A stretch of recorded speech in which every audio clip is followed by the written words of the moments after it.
Olá, começamos mais um Estúdio 1 aqui pela Pix TV. Estamos em todo o Brasil através do TMW Pix, CDN, Gigo TV e NX Play. Eu sou a Maeve. Eu sou o Vinícius. Olá, Maeve. E hoje nós vamos conversar com quase o MacGyver, mano. Com certeza. Ele é triatleta, maratonista, montanhista, viajante, canoísta e escritor. Manu, eu acredito que a conversa hoje tende a ser muito boa e tem muita coisa para contar, muitas histórias. A gente está conversando hoje, vamos conversar com Adelson Carneiro Rodrigues, ele que está fazendo uma viagem que vai do Oiapoque ao Chuí. Olá, Adelson, seja bem-vindo ao Estúdio 1. E aí a gente quer saber de você, primeiramente, quem é o Adelson? Por favor, nos apresente aí para a audiência da Pix TV. Olá, galera. Estamos aí, né? Seguindo uma viagem inédita pela costa brasileira, sendo o primeiro brasileiro a remar toda a costa do Brasil. E eu, como professor de educação física, como atleta desde criança, estou aí nessa empreitada já praticamente há quase 3 anos, né? 2 anos e 10 meses. E não é fácil, completando aí 7.100 quilômetros aí da costa brasileira, num percurso onde passei por 16 estados até agora, banhados pelo Oceano Atlântico, e estou entrando agora praticamente no Rio Grande do Sul, no último estado, para poder fechar lá no Chuí essa longa jornada. E como é que funcionou esse percurso? Como é que ele tem funcionado na prática? Desde ali do planejamento até como é que tu tem colocado em prática esse trajeto aí? Isso é um planejamento de muito tempo, né? De muitos anos. Eu acho que antes de você começar efetivamente um planejamento, né, tem aquele pré, né? E nesse momento é o momento que você entra na modalidade, para começar a fazer a modalidade, você se sente bem e começa a planejar. Planejar primeiro na cabeça, que é esse pré, né? Remando 50 quilômetros, 100, 200 e 300 e tal. Falei, caramba, peraí, eu acho que eu posso fazer algo maior, algo de vulto, né? Como diz a Mir Klink, né? Algo expressivo, entendeu? Então, foi quando eu resolvi, depois de 5 anos que eu já estava remando, já tinha remado por praticamente 2.000 quilômetros, fazer essa expedição do Oiapoque ao Chuí. Aí sim começaram o período de planejamento, né? O período de pesquisas pela costa brasileira, o período de saber de onde eu ia sair, se eu ia sair do Chuí para o Oiapoque ou do Oiapoque para o Chuí.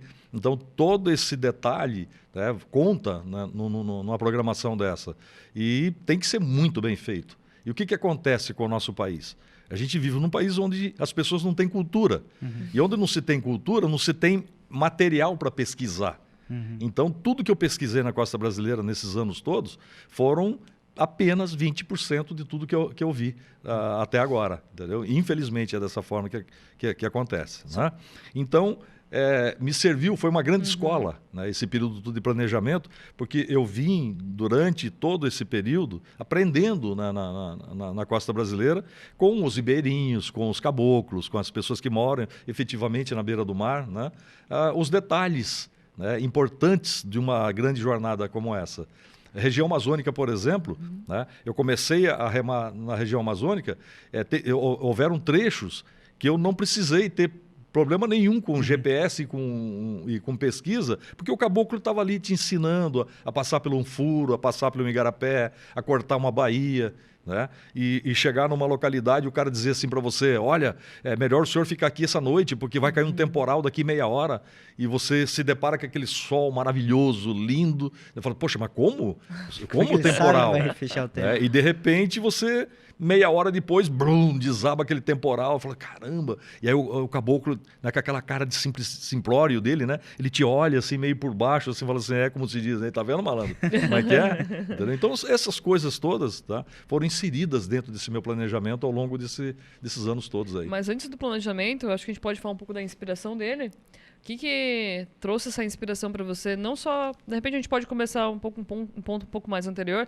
Qual foi a tua inspiração para entrar para o esporte? E aí, seguindo essa cronologia até a parte da inspiração para esse desafio. E começou bem cedo, né? Começou com 10 anos, bem né? cedo, 10 anos de Com 10 idade. anos eu comecei a competir. Olha só. Mas muito antes disso eu já estava praticando esportes. Tinha alguém que te incentivou? Na minha família, né, meu avô foi campeão de tênis de mesa, meus tios eram jogadores de futebol profissional, e tem toda essa questão que envolve o seu ser, né? De ser uma pessoa organizada, uma pessoa que gosta de fazer algo efetivamente. E o esporte é o grande barato. Eu, como professor de educação física, tenho dito isso ao longo de todos esses anos para os meus alunos e para as pessoas que são envolvidas com o esporte, que o esporte é o grande caminho para a juventude, entendeu? É a disciplina, é o momento de você fazer uma atividade física, né? É o momento de você desfrutar do lazer que isso envolve também, né? E das grandes amizades. Eu costumo até dizer o seguinte, cara, eu nunca saí com uma mulher da vida, por exemplo. Eu sempre saí com uma atleta, entendeu? Não é maravilhoso isso? Então você sai, entendeu? Sem problema nenhum. Você sabe que a pessoa também é uma pessoa que tem as suas regras, tem suas medidas e tal, porque é do esporte, né? Então o esporte tem essa magia, né? Digamos assim. E para entrar para essa expedição, poxa, veio tudo isso, né? Essa base toda que eu tenho passado desde criança. Para entrar na expedição foi um... Superar limites, então, basicamente. Exato, superar limites. E durante todos esses anos de trabalho, você também competiu em outras, de natação, de corrida também. Tinha uma preparação diferente com essa de agora? Como é que foram fases na tua vida? Continua participando disso também? Foram fases, né? São grandes fases. Eu comecei com natação, foi meu primeiro esporte. Natação, comecei a nadar provinhas de 50 metros, 100 metros, no rio primeiro.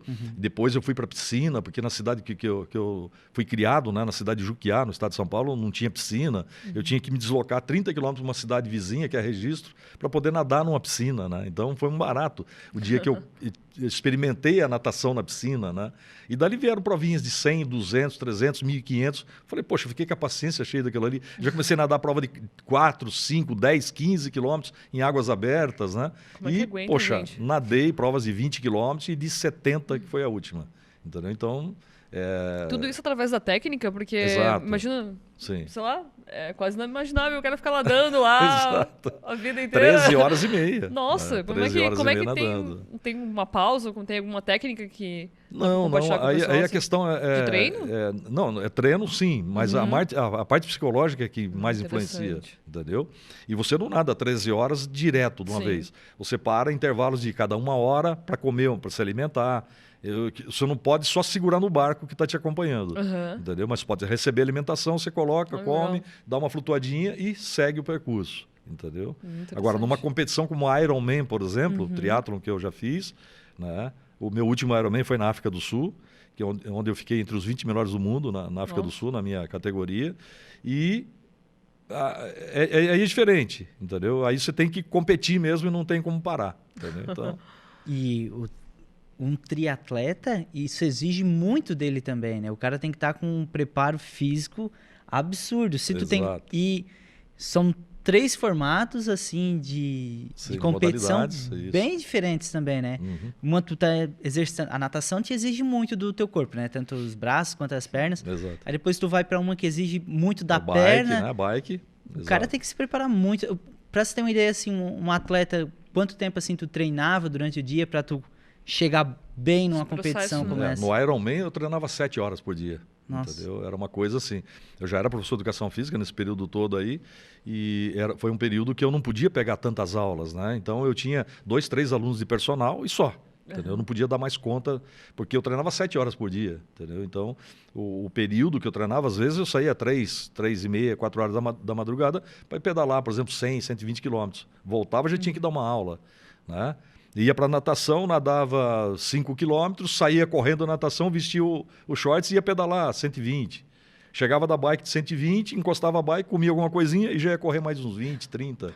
Nossa. Então, quer dizer, são coisas que vai exigindo, né? Então, na verdade, o triatlon foi assim o ápice, né, da minha carreira esportiva. Entendeu? E o canoísmo, como é que entrou isso ali no teu dia a dia? Tu ia pra natação, nesse meio tempo conheceu o canoísmo. Como é que foi chegando isso pra ti?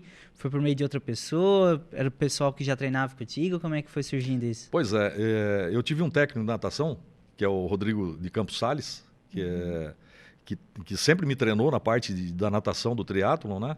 Ele é montanhista. E aí, um determinado dia lá, ele falou assim, Delso, pô, eu tô precisando, eu vou escalar o Aconcagua. E tem um cara que tá indo comigo e tal, Mas eu estou precisando de um cara para treinar comigo nesse final de semana numa montanha que tem aqui.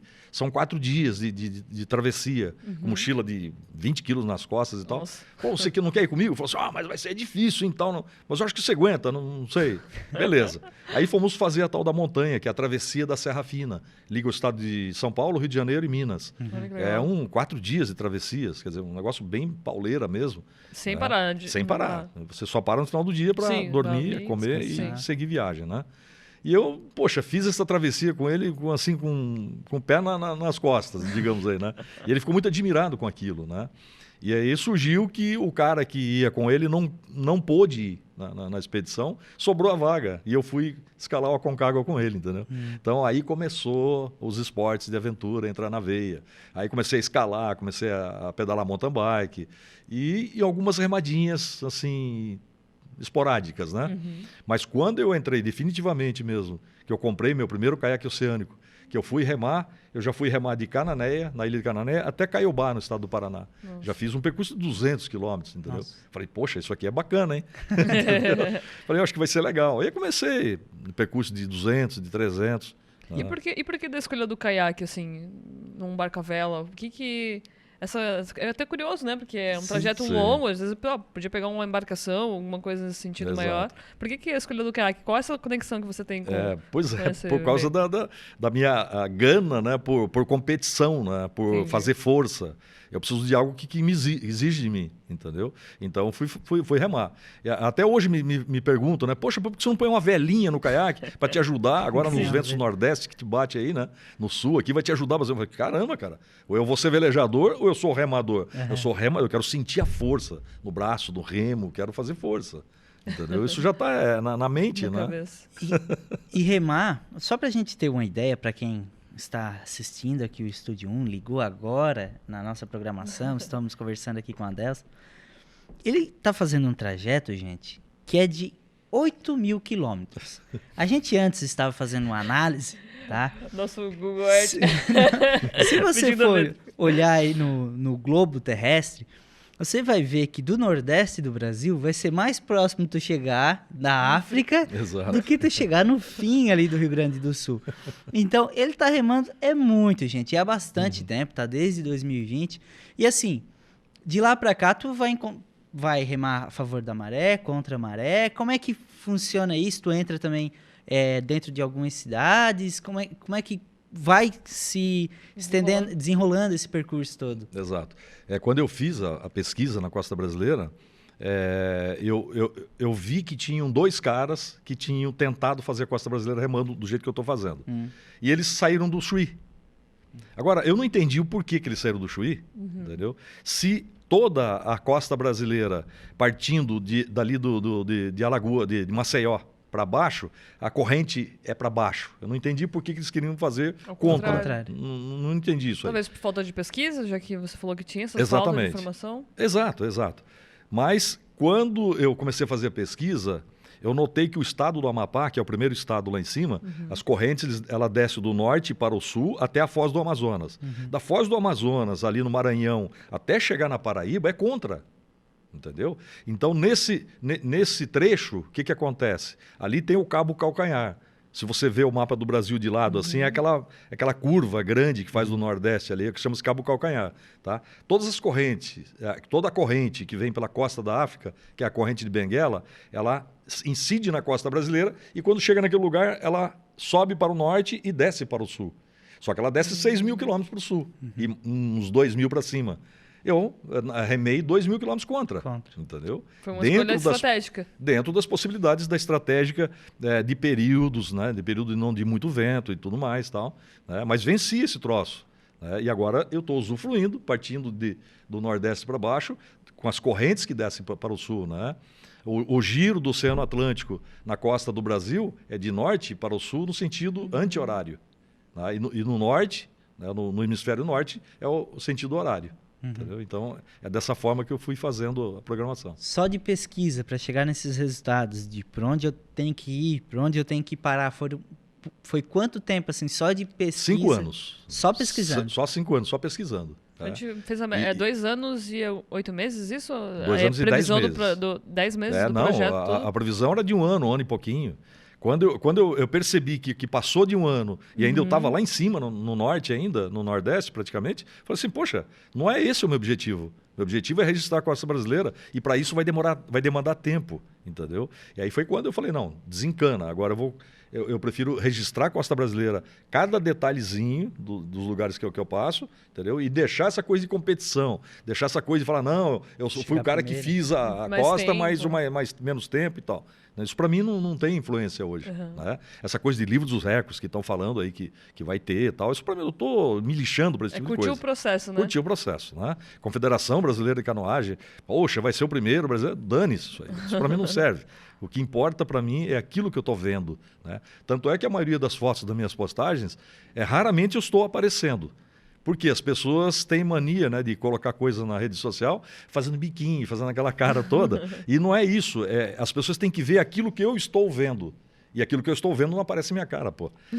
Então é isso. O objetivo é criar um arquivo também do que tu está encontrando. Exato. Eu estou com mais de 30 mil fotos hoje, né? E o que tu tem encontrado nesse percurso aí na nossa costa brasileira aí que tem chamado mais atenção para ti? A diversidade de cultura, né, na costa brasileira é coisa assim fenomenal, coisa fenomenal. Desde o sotaque, desde do tipo de comida, o jeito das pessoas te tratar, entendeu? Quer dizer, é uma coisa incrível, né?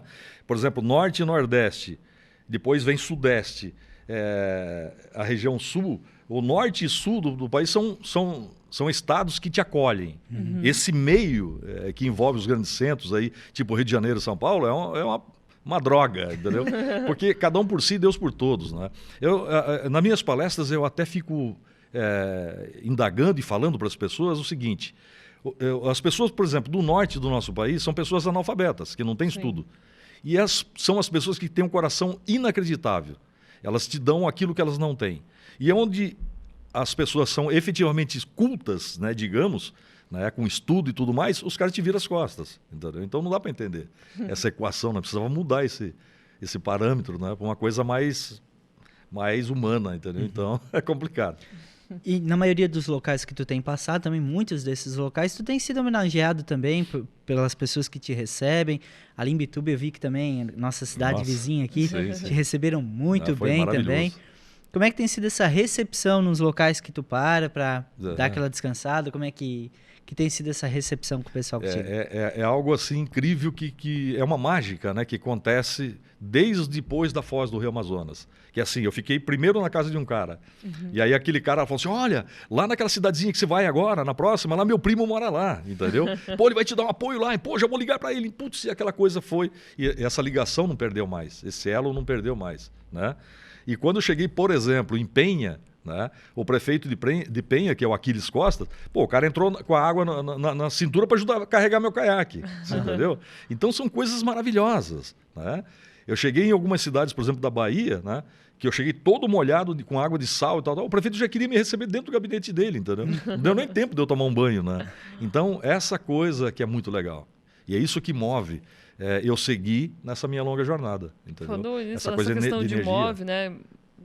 A tua intenção com essa expedição, qual o recado que tu quer deixar para as pessoas nessa parte da expedição? Qual que é o sentido? Qual a mensagem que tu quer passar para as pessoas de inspiração, de superar limites? O que você pensou? Eu acho que a grande mensagem que se deixa numa expedição dessa, o que eu posso deixar, é a questão da persistência, né? A questão da realização dos sonhos.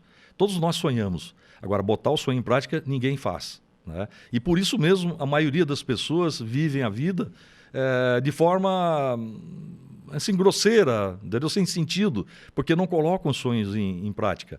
Nosso grande autor, Paulo Otran, já dizia, né, que o tempo enruga a pele e deixar de sonhar enruga a alma, entendeu? Então, são coisas incríveis que tem que ser mudado. E cada um tem que mudar a sua própria história, né? E sem medo de errar.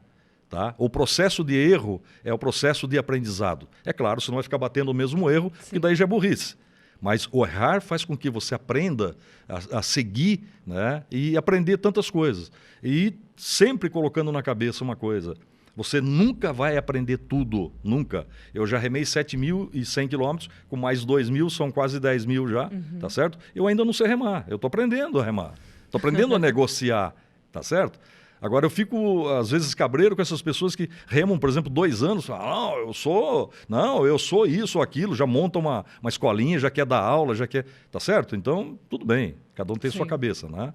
Mas a questão do errar é o seguinte, o Paulo Leminski foi um cara que ele sempre teve umas tiradas muito bacanas, ele dizia que ele nunca comete o mesmo erro 2 vezes. Ele já comete 2, 3, 4, 5, 6, até esse erro entender que só o erro tem vez. Tá certo? Perceba só a profundidade disso tudo. Entendeu? São coisas que, poxa, erra, gente, vamos errar. Então, não tenham medo. Não tenha medo de pisar no local em falso. Entendeu? Pisa com os 2 pés, não precisa... Porque se você afundar, você vai voltar depois e vai entender o porquê que você fez aquilo. Até a própria analogia com relação ao imprevisto, né? Tu falou que tinha 1 ano mais ou menos de imprevisto, agora já são 2, mas tu não desistiu do sonho, né? Absolutamente. Tu tá continuando esse sonho de uma forma adaptando as questões. Eu acho que às Exato. vezes as pessoas desistem dos seus próprios sonhos, porque, saiu do cronograma, não vou seguir problema mais. Isso, Talvez, isso. talvez seja mais uma mensagem que você esteja passando Claro. com a impressão, né? De Sim, ação, sim. de atitude, Sim, né? sim. Muito E legal. outra coisa que até ontem mesmo eu disse para os empresários do Porto de Imbituba, na palestra que eu dei lá, quando você monta um planejamento, tá, você nunca coloca aquele planejamento como sendo para ser executado 100%. Obviamente que nunca vai existir isso. Então coloque dentro do teu planejamento os obstáculos que vão ter. Quem que monta um planejamento hoje, por exemplo, para falar, não, ali eu vou me quebrar, não, lá eu vou me... Nunca, ninguém faz isso. Mas faça, porque quando você chegar naquele obstáculo, você vai saber se sair. Tá? Por exemplo, legal. eu coloquei no meu planejamento que eu ia ficar à deriva em alto mar, perdido. E eu fiquei 2h30 no início da expedição, né? Depois de 10 horas remando, né? O local que eu ia ficar efetivamente não estava bom. Eu falei assim, eu preciso sair daqui, senão as ondas vão me matar aqui. Era na beira de um mangue, entendeu? E eu entrei dentro do caiaque e falei, vou ficar remando a noite toda, até clarear, depois eu vejo o que vai acontecer, entendeu? Quando eu entrei dentro do caiaque, eu saí para remar em mar aberto à noite no escuro, uma onda de uns 2 metros de altura me Meu derrubou, entendeu? Eu saí dentro do caiaque, agarrei no caiaque, olhei para o céu, aquelas nuvens, aquelas estrelas lindas, uma lua estava maravilhosa. Falei, caramba, meu Deus, que coisa maravilhosa. É isso que eu quero. Eu planejei para estar aqui dessa forma, entendeu? E foi maravilhoso. Depois ali de umas 2 horas, 2h30, o mar ficou calminho. Eu entrei no caiaque, fui remando e fiquei num barco de pesca que estava ancorado. Bem tranquilo. Bem Quase tranquilo. morreu, bem tranquilo. Eu já tenho um treco. Já teria- Mas dá um excelente capítulo para um livro. Exato. Com Meu livro certeza. já está com 600 páginas escritas, né? Nossa. Bastante coisa a gente vai ter, bastante foto, eu acredito Essa também. parte do alto mar, assim, eu acho até interessante. Como é que essa situação, assim, de repente o mar muda do nada. Como é que se lida com isso na estratégia? Tem que buscar Sim, um barco sim. mais próximo? Tu chega a ver antes se vai ter Claro, alguma... claro. Não, questão do o mar tempo? o mar é assim, não é questão que ele muda de uma hora para outra, tá? A gente vê nessa ótica porque a gente às vezes não estuda o Sim. que vai acontecer. O fenômeno é o seguinte: a maré ela enche e vaza. Nesse período, por exemplo, numa região igual a do norte, por exemplo, em que a amplitude de maré é de 8 metros, né? Nossa. Então as ondas vêm muito grandes, até encher tudo. Encheu, calma. Ela começa a vazar, começam as Começa de ondas de novo. Todo um processo natural, né? Então, nesse período, é um período que você tem que saber se vai estar com lua cheia, por exemplo, onde as forças das águas ficam maiores, né, por causa da gravitação da lua, se a lua está de quarto minguante ou não, entendeu? Então, tudo isso precisa levar em consideração. E realmente é um grande estudo. Né? Não estou ali à toa. Não é pegar um caiaque, Não, fala vou assim, fazer Aí se ferra mesmo. Né? Só pra gente ter uma noção, assim, quando tu pega o caiaque, tu vai nadar, pra gente ter uma ideia, tu pega o alto mar, quantos quilômetros, assim, da costa que tu vai nadando, porque tem que ter uma questão de segurança também, eu acredito, né? Não Claro. pode ser tão próximo da costa também, você não pode Tem uma ser tão legislação, longe de pra repente, não... né? Que tem distâncias de barcos, tem alguma questãozinha, ou só... Não. Só Sair- vai. Não, Como nada é a que ver. funciona? Então, o que Só vai também é muito... Só vai. Só vai não é tão São assim 5 também. anos de estudo. A né? coisa funciona da seguinte maneira: eu sou oficialmente apoiado pela Marinha do Brasil. Ah, que Tá? legal. Então, eles me acompanham em tempo real também por uma tela, tá Olha, certo? Para saber em que ponto eu tô, tá certo? Enquanto eu tô remando. Agora, eu faço o meu planejamento, tá? E para o meu planejamento, eu também tenho um cara que chama-se Vinícius, tá, do Rio de Janeiro, é um surfista profissional que conhece a costa brasileira com a palma da mão e que sabe de condições climáticas assim incrivelmente pelos aplicativos. Coisas assim que eu não domino muito, mas ele me ajuda muito nessa parte aí. Ele fala assim, Adelson, aqui vai estar assim, vai estar tal.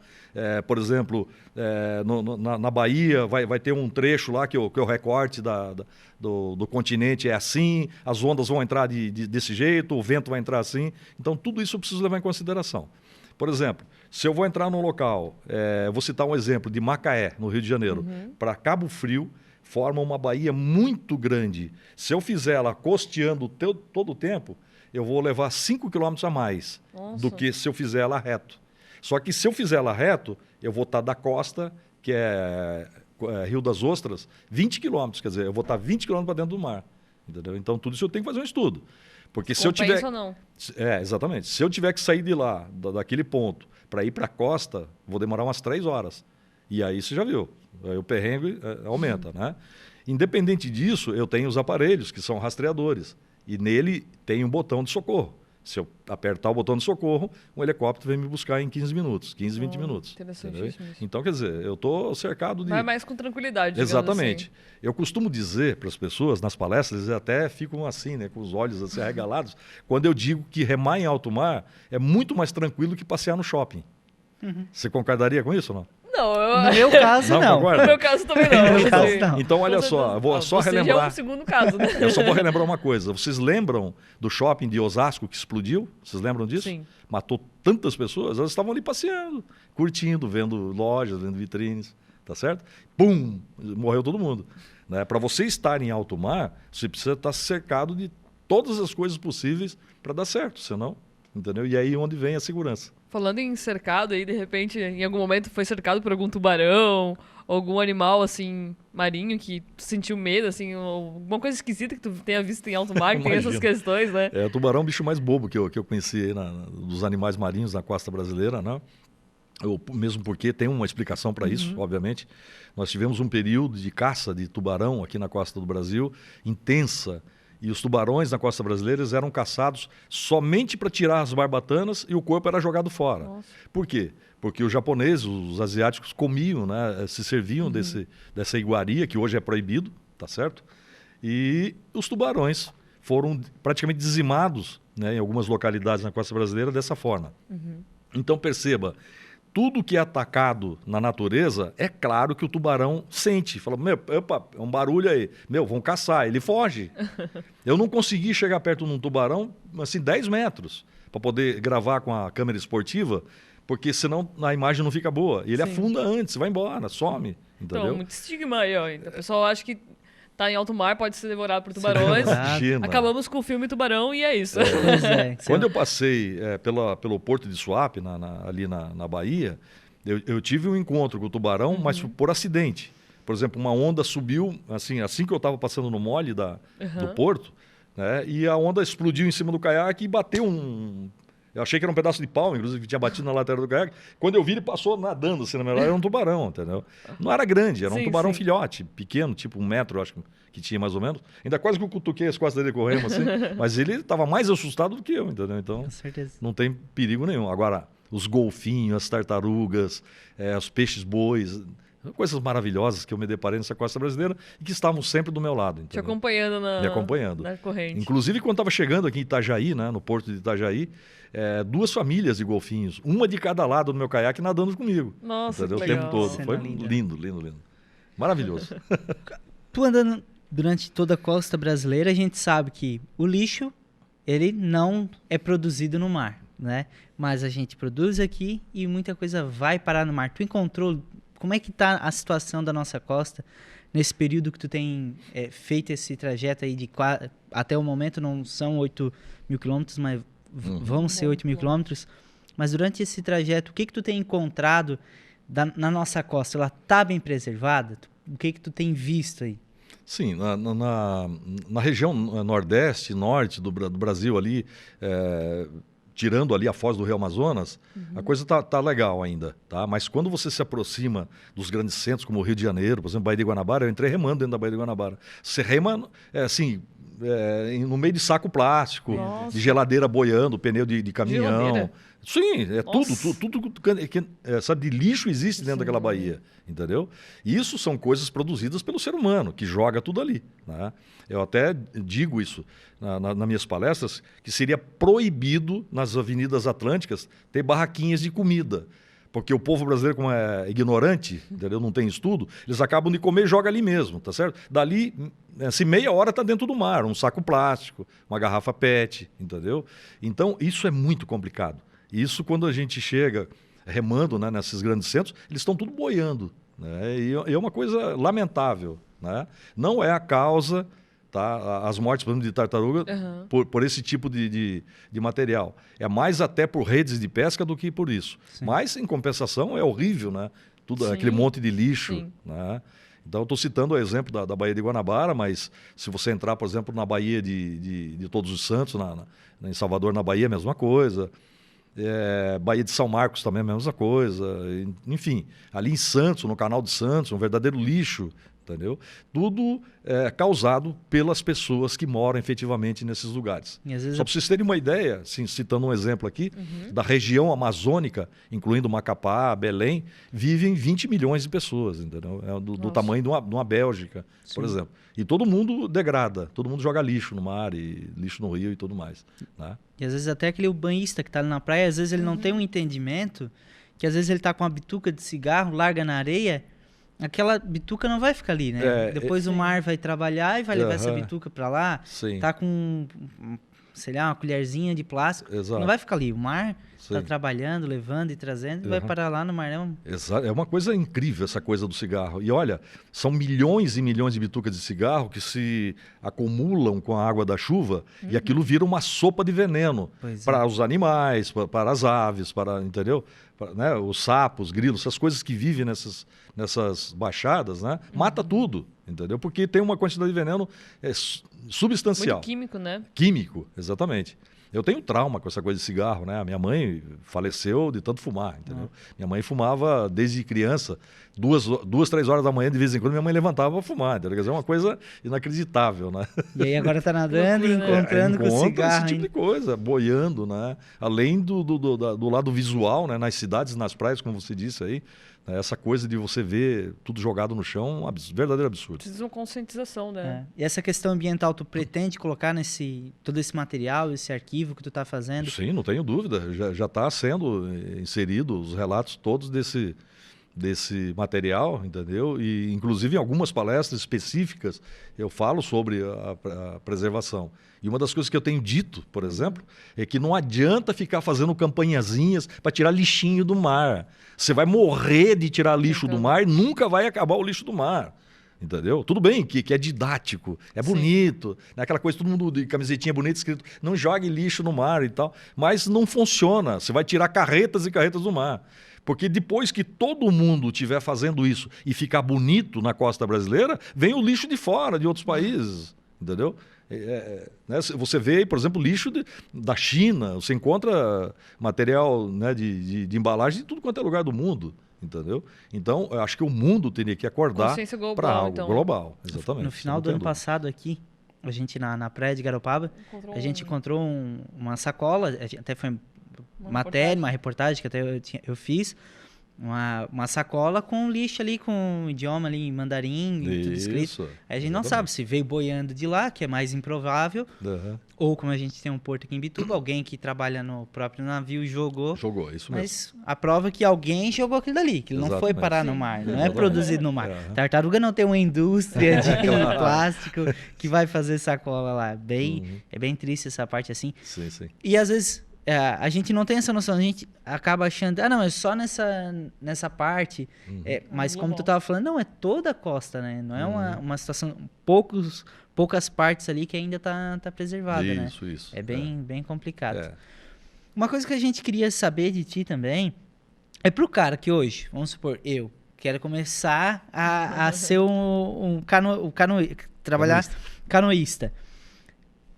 é só começar, como tu falou, tu já tá há bastante tempo, tu ainda não é um canoísta, tu tá aprendendo a ser um canoísta. Isso. Imagina eu, né? Eu já tenho que fazer natação, gente. se Eu não ele sei nadar. Eu já tenho que começar lá de baixo, assim, ó. começar lá do início. É, Mas ele quer ser canoísta, ele tem que começar por um outro esporte primeiro? Ou já dá pra Pode começar ser. direto pelo ser um canoísta? Como é que Remar, aconselha? remar é que nem coçar, é só começar. Entendeu?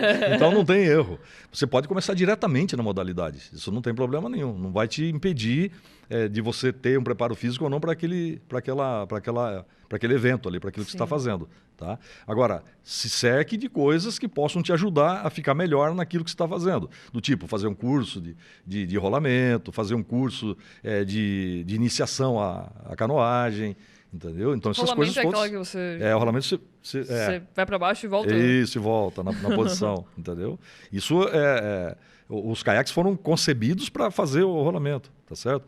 Tem gente que você já virou, eu falei, claro, já virei 1 milhão de vezes, né? E muitas das situações de virar, você não consegue desvirar, entendeu? Aí você tem que sair fora do caiaque, ele enche de água naquela parte que você está no cockpit, aí você tem uma bomba, você é obrigado a tirar toda aquela água, depois faz todo o processo de novo, entendeu? E aí começa a remar de novo. Enquanto isso, nadando também. Exatamente. Enquanto outras situações, você não adianta. Você vai ter que puxar o caiaque lá para a beirada e esperar tudo melhorar, para depois... E mesmo enchendo de água, ele não afunda? Não afunda. Ele é todo estanque, né? São as câmeras estanques, onde tem os compartimentos de carga, entendeu? Então, é tudo separado, né? Não fica só o cockpit.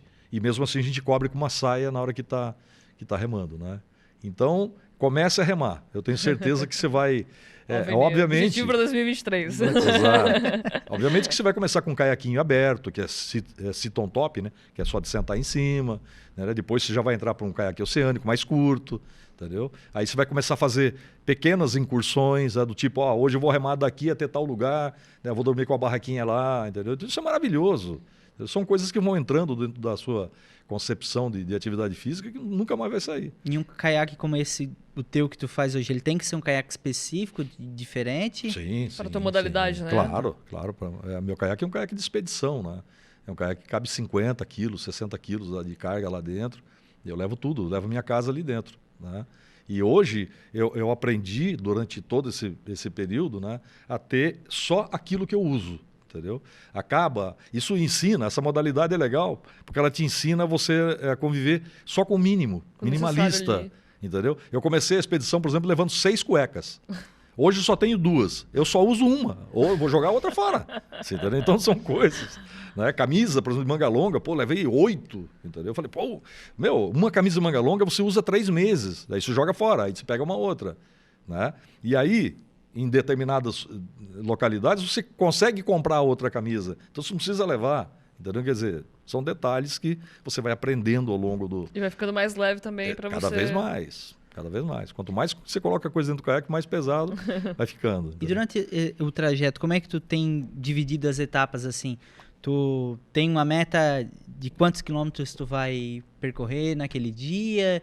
Ou percorre mais de um dia seguido? Como é que funciona? É por hora? Tu já sabe a cidade que tu vai parar? E aí como é que... Queria saber também quando tu... eu vou parar aqui em Garopaba, depois eu vou para Imbituba, tu já calcula quanto tempo tu vai ficar parado nessa cidade ou não? No mesmo dia Não. Já vou pegar a viagem de novo? Tudo muito planejado. Eu, por exemplo, cheguei em Arraial do Cabo. Arraial do Cabo eu ia ficar 48 horas. Eu ia ficar 2 dias dentro da Marinha, que lá tem a OM da Marinha, dentro de um hotel de trânsito da Marinha, com toda a mordomia do mundo, comida, ar-condicionado, os caramba e tal. Falei, puxa vida, só 2 dias aqui, que sacanagem, em Arraial do Cabo. Cara, eu fiquei o primeiro dia, no segundo dia entrou um temporal, que foi aquele de 6 meses atrás, você lembra? Sim. Que quebrou tudo aqui, que entrou aquele fenômeno aí do ciclone aí, do oeste tropical, arrebentou tudo lá em cima. Eu acabei ficando 20 dias em Arraial do Cabo, dentro de um lugar espetacular. Quer dizer, não era aquilo que eu tinha planejado, tá certo? Saindo amanhã de Imbituba, eu vou para Laguna. Depois de Laguna, eu vou para Farol de Santa Marta. Farol de Santa Marta, eu vou para Rincão. De Rincão tem o Arroio Silva. Do Arroio Silva, eu entro efetivamente em Torres. Aí já entro no Rio Grande do Sul. Né? Então isso tudo está tudo programadinho. Né? E eu fico nessas localidades 3 dias no máximo, entendeu? Agora, se um entrar uma frente fria que exige que eu fique lá uma semana ou 2, aí Fica. é ótimo para mim. Descansa um pouquinho. Não tenho dúvida, eu vou dormir, vou escrever meu livro, entendeu? Mas aqui, por exemplo, desde Garopaba para cá, não, desde da Guarda do Imbaú para cá, eu tô na pauleira, 2 dias aqui, 2 dias ali, e não tô descansando. Eu cheguei em Bituba ontem de manhã, a parte da tarde já fui dar palestra, depois à noite já fui jantar com o prefeito, à tarde fui almoçar com o prefeito, e à tarde à noite tive um jantar, não sei com quem, e essas coisas vão. E agora, pô, tive que vir aqui para dar uma entrevista também, que está sendo maravilhoso, obviamente. Entendeu? Então, tudo isso faz parte, né, daquele processo das minhas chegadas. Você comentou sobre livros, você trouxe um pouco da sua história também, que seriam 2, então, né? Atraído pela Montanha e Meu Norte, né? Isso. O primeiro, Atraído pela Montanha, como que nasceu esse tema? Foi da montanha que você fez, a expedição, e aí Isso. você conta a experiência desse fato, isso? Eu escrevo o meu relato sobre a minha escalada no Monte Aconcagua. Tá. Juntamente com o Venâncio Lessa e o Rodrigo de Campos Sales, que é esse cara que foi meu técnico de natação, né? Foi ele que me influenciou essa coisa do esporte de aventura e, sobretudo, as montanhas escaladas, né? O Rodrigão é meu O que meu o pessoal irmãozão. pode encontrar nesse livro? Ali tem um relato meu, aquilo que passo eu a vivi passo. na montanha, exato. Legal. Não o passo a passo no fato de como fazer para estar na montanha, mas aquilo que eu passei na montanha. O que você entendeu? viu, o que você que eu vi, o que eu passei, o que eu senti acima de 5 mil metros. Qual que é a sensação de estar lá em cima? Assim? Qual É pauleira. É porque não tem oxigenação, né? Assim, acima de 5 mil não é fácil. Isso vai depender também da parte genética de cada um. Eu, por exemplo, a 5 mil metros eu dei uns trotinhos, eu corri. Tem gente que chega a 2 mil metros já não respira mais, entendeu? Então, quer dizer, nessas localidades aí, a falta de ar tem uma influência muito grande. E é isso que eu relato no livro. E o que é mais difícil, subir uma montanha como essa ou fazer um trajeto como esse de canoagem? Olha, é difícil explicar isso porque depende muito daquilo que você está almejando, né? Para mim está sendo mais fácil remar, por exemplo. A montanha foi bem difícil e foram 20 dias de expedição. Eu já estou 3 anos quase, né, remando e estou achando bacana, entendeu? Então, e o Meu Norte é algo sobre essa agora? Ou... Não, o Meu Norte é um compilado de todas as aventuras que eu já fiz. Ah, que legal. Tá? Só que ele não foi lançado ainda, ele está escrito então como... já fica aí o spoiler, pessoal, já... Exato. É como eu entrei na expedição da canoagem, eu tive que parar, entendeu? Agora eu não posso lançar o Meu Norte. Eu tenho que lançar o da expedição primeiro para depois... Vai ficar em terceiro plano aí Adelson, acho que a gente pode já... Eu acho que a gente vai para o intervalinho e depois a gente conversa um pouquinho mais. Estamos de volta com o Estúdio 1 aqui na mesa, Adelson. Mas antes, quero deixar um recado para você. Aproveita e já segue a gente nas redes sociais no @PixTVHD. Vinícius, tem mais alguma pergunta aí para o Adelson? Tem muitas, né? Muitas perguntas. A gente, anteriormente, finalizamos o primeiro bloco falando um pouco sobre os livros do Adelson que ele escreveu. E aí a gente finalizou ali falando sobre o Meu Norte, que é onde ele fala um pouco sobre outros trajetos que ele fez, outras provas que ele participou. O que quem for, a hora que estiver pronto esse livro, o que ele vai encontrar ali? Quais foram os percursos que tu fez, os desafios que tu passou? Sim, desafios aí de escalada, desafios de travessias, de trekking, né? Na costa brasileira. E na costa brasileira aqui quando eu digo costa brasileira, eu digo aqui nas montanhas, né, do Rio de Janeiro, do estado de São Paulo, que são maravilhosos, né? As incursões de mountain bike também, né? Pesca esportiva, quer dizer, está bem recheado lá com todas as coisas que eu já fiz aí aliás, até com gravações, né, de pesca esportivas na região amazônica. Foi uma coisa assim bem bacana, né? Dormindo, por exemplo, no sul do Pará, né, no meio da selva, né, com onças no lado do acampamento e gravando, né, e gravando essas matérias para a pesca esportiva, né? Então foi uma experiência muito bacana. Falando em pesca esportiva, então eu já quero saber, não pode ser até história de pescador, mas quero saber qual foi o peixe maior que você já pegou, a experiência nessa parte de pesca, assim, emocionante que você teve. Pois é, eu fui como cinegrafista, né? Então eu não tinha muita participação na pesca, assim, na pesca não, mas vendo o pescador principal fazer fazer a pescaria, né? Então ali a gente pegou um pirarucu lá, por exemplo, de 80 quilos. Nossa. Foi uma coisa assim muito legal, muito interessante de ver.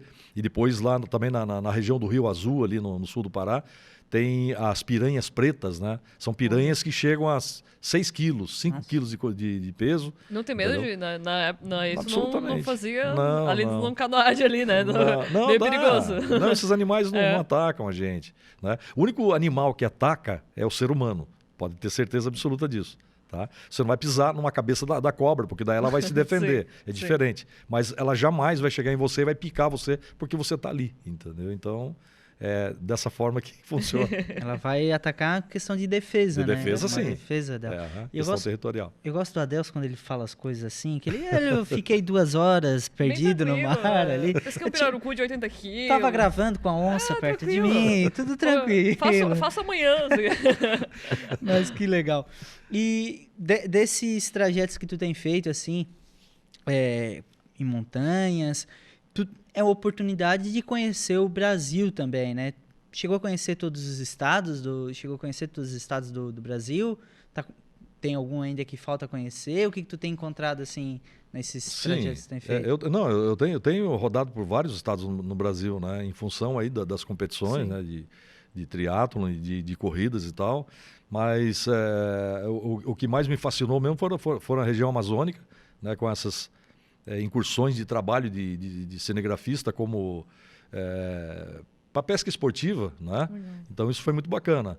Né? Estado de São Paulo, eu nasci no estado de São Paulo, morei no Mato Grosso do Sul, conheci o Mato Grosso, enfim, vários estados aí. Mas tem muita coisa ainda para aprender, né? Apesar de eu ter feito agora 17 estados pela costa brasileira, né? Incluindo aqui agora o Rio Grande do Sul para terminar, né? Os outros estados também, como Minas, né? O Centro-Oeste, eu também conheço. Mas nada chega aos pés, por exemplo, isso na minha opinião, obviamente, né? Que é a região amazônica, né? Que é um estado enigmático, é um estado extremamente selvagem, né? Onde me fascinou muito. E muito rico também, né? Muito. Ali a riqueza ambiental ali é gigantesca. Gigantesca. A gente pode botar mais na lista aí, o Vini. Cinegrafista. Né? Cinegrafista. Não sabia Pois dessa, eu entendeu? ia dizer pra Aí tu. o cara é uma MacGyver, não tem o que E ainda fazer. pescador também, tem mais isso, é o MacGyver. A gente falou lá no Deus do início, é céu. o MacGyver. gente Aceitem, faz um pessoal. pouquinho É de cada isso. coisa. MacGyver brasileiro. Você durante muito tempo falou, durante a nossa conversa, sobre as palestras, né? E aí a gente vendo as pessoas que participaram das suas palestras, eles falaram bastante que você passa sobre planejamento. Uhum. O que você tenta passar para essas pessoas que assistem a sua palestra, principalmente sobre o planejamento a ser seguido? Por exemplo, você antes de fazer um percurso como esse de 2 anos, foram 5 anos de estudo. Uhum. É basicamente isso também que dá para colocar isso na nossa vida também? Claro, claro. Eu acho que o planejamento é tudo, tudo. É planejamento pessoal, planejamento na sua casa, na tua vida, no dia a dia, planejamento no teu esporte, planejamento principalmente no teu trabalho, na parte profissional. E não precisa ser algo mirabolante. Eu digo isso para as pessoas. Você não precisa planejar algo como se fosse uma expedição como eu estou fazendo, mas sempre colocar com coerência. E o que é a coerência? A coerência é você colocar obstáculos para ser vencidos dentro do planejamento. Tá? Isso é que eu tenho dito para as pessoas. Tá? E são coisas simples. Tá? Por que as coisas não dão certo? Porque não há planejamento. E por que quando tem o planejamento e ainda acaba não dando certo? Porque faz parte do processo, entendeu? Porque quando você faz um planejamento e ele não dá certo, sabe? Isso faz parte do processo. Agora, quando você faz um planejamento, coloca os obstáculos e não coloca uma pitadinha de amor e de carinho naquilo que você está fazendo, aí vai desabar. Eu tenho certeza absoluta Podemos disso. dizer que o planejamento é 50% do sucesso já. Exato. O 50 outros 50 é o inusitado, que você Isso, não exato, espera, né? exato, Mas é exato. melhor ter do que não ter, digamos assim, né? Com certeza. Exato, De sem repente a dúvida. gente podia comentar também um pouco, a gente fala muito sobre o psicológico do atleta, né? Uhum. Como essa construção também, tu falou nessa parte muito do psicológico aqui nas nossas conversas em off, dessa preparação, né, de aguentar tantos quilômetros nadando ou, né, remando. é muita questão psicológica. Como tu trabalha essa tua questão psicológica? Tem alguma técnica que tu usa, livros? Eu vi que, pelo jeito, ele lê bastante, né? Estou duas citações aqui. Eu já li 2.000 livros, é bom deixar isso bem claro também. Eu não sou um Mário Sérgio Cortella, que já leu 20.000 livros, tá certo? Nunca vou chegar no patamar dele. Mas eu acredito que... isso é uma das coisas até que eu falo nas palestras, né? Essa questão aí de 2.000 livros aí. Dificilmente você vai pegar alguém no Brasil que chegou nesse nível. Né? As pessoas leem aí 1, 2 livros por ano. Né? E, na verdade, até um tempo desse aqui, antes da expedição, eu estava lendo 2 livros a cada 2, 3 dias, entendeu? Né? Então, por isso que somaram essa coisa toda. Mas a questão dessa preparação que você falou, preparação do psicológico, essa parte do atleta, né? Tem essa questão, né? E isso não tem livro, isso não tem escrito, é como se fosse uma receita de bolo. Isso é coisa que você vai construindo ao longo daquilo que você vai executando. Por exemplo, no meu caso, desde criança, tá certo? E vencem as pessoas que são acostumadas com o lado inusitado da vida. Né? Por que hoje, por exemplo, se pega um grande atleta, né, de nível internacional, não é um cara que foi criado no berço de ouro. É um cara que foi criado lá na favela. Por quê? Porque ele está acostumado a levar aquelas pancadas, entendeu? Ao longo de toda a vida dele. E isso fortaleceu o psicológico do cara de uma forma tão efetiva, entendeu? Que nada vai impedir o cara, tá certo? Então isso tudo tem... Por exemplo, na região amazônica eu dormi em algumas casas, entendeu? Que, uma pessoa que mora num grande centro não vai dormir num lugar daquele nunca. Não vai comer numa panela como eu comi, por exemplo. Né? Eu vou citar só um exemplozinho aqui para deixar... Compartilhar, é o momento de compartilhar. Eu parei num barco de pesca, no finalzinho de tarde, e o pescador perguntou para mim, poxa, você gosta de charque, que é a carne seca, né? Eu falei, poxa, cara, eu tô louco para comer, cara, eu só tô comendo peixe. Pô, eu vou preparar para você. Pô, legal. E aí, no finalzinho de tarde, né, eu falei, fica na expectativa. Putz, vou comer um feijãozinho com uma carne seca gostosa, com farinha lá, eles usam muita farinha lá e tal. Aí, de repente, eu tô vendo o cara lá na proa do barco fazendo o número 2. 2 segundos que eu mudei a visão, assim, ele tava cortando o charque, entendeu? Quer dizer, eu não escutei o cara mexendo com panela, com água, lavando a mão, nem nada. E foi a melhor carne que eu comi toda a minha vida, entendeu? Então, tudo isso... né, gente? Tudo isso faz parte do processo, entendeu? De preparação psicológica que você vem vindo na vida, né? Então, é isso. Resumindo, não pode ter nojinho, gente. É seguir pro batente, né? É correr pro abraço. Correr pro abraço. Então... E durante uma expedição como essa, o que não falta é desafios, né? Exato. Tem muitos desafios. E aí a gente tem o desafio do sol, o desafio de ficar sozinho muito tempo, o desafio do mar estar um pouco agitado. Tudo isso é um desafio, né? Exato. Tem que ter uma preparação muito grande e gigantesca. Como é que tu tem trabalhado, principalmente quando tu encontra esses desafios assim no teu dia a dia? Sim, para mim tem sido natural, né? Por exemplo, eu fico muito, como diz o nordestino, aperreado, entendeu? Quando eu estou num monte de gente, quando eu estou na aglomeração. Isso me incomoda um pouco. E aí, o fato de eu estar lá remando sozinho, 7, 8, 10 horas, para mim é uma maravilha. Entendeu? Quer dizer, eu estou ali, né, falando comigo, eu tô dando uma palestra ali. Entendeu? Eu dei várias palestras remando sozinho. As melhores entendeu? Palestras são essas. Entendeu? Relembrando o meu passado, tudo aquilo que eu fiz na minha vida. Entendeu? Então, são momentos que eu uso, entendeu? Para isso, né? Para coisa boa. E não ao contrário. Né? Assim, poxa, o cara está lá 10 horas sozinho, caramba, será que ele não está... Será que o coitadinho, será que ele não está passando um perrengue? Nada, eu estou ali... Curtindo a vida, exatamente. E é exatamente por isso que eu estou quase 3 anos remando na costa brasileira e não estou reclamando de nada. Está tudo ótimo. E aí, para quem escutou, tu fala, remar 7 horas, 10 horas, não dá fome? Como é que funciona? Onde é que tu leva os alimentos? Como é que funciona isso? Como é que tu para comer? Como é que funciona isso? É um churrasquinho, nada. Um churrasco, não tem como, né? Pescar aqui peixe, aqui comer um sushi em si. Pois é. Como é que funciona? Não, eu levo a alimentação de acordo com a quilometragem que eu vou fazer e do tempo que eu vou ficar remando, né? Então, por exemplo, remadinhas aí de 20, 25 quilômetros, eu levo uma barrinha só e água, mais nada. Não tem necessidade mais disso. Né? Amanhã, por exemplo, vai ser 35 quilômetros, aí já estou levando um lanche, estou levando um pedacinho de queijo provolone por causa do sal, né, para repor. eu estou levando uma frutinha a mais e bastante água só. Agora, uma remada de 50, 60 quilômetros, poxa, aí já vou preparar um lanche, vou cozinhar ovos, vou fazer um monte de coisas que é para me suprir nesse. De proteínas, e vai tudo ali comigo, tudo ali junto comigo, numa sacolinha, eu vou usufruindo na medida que. Assim, as primeiras horas da remada, as 2 primeiras horas da remada, eu não como nada. No dia da remada, eu não tomo café da manhã. Eu vou. À medida... de jejum? Eu jejum. E aí, 1 hora, 2 horas, putz, agora eu vou começar a comer.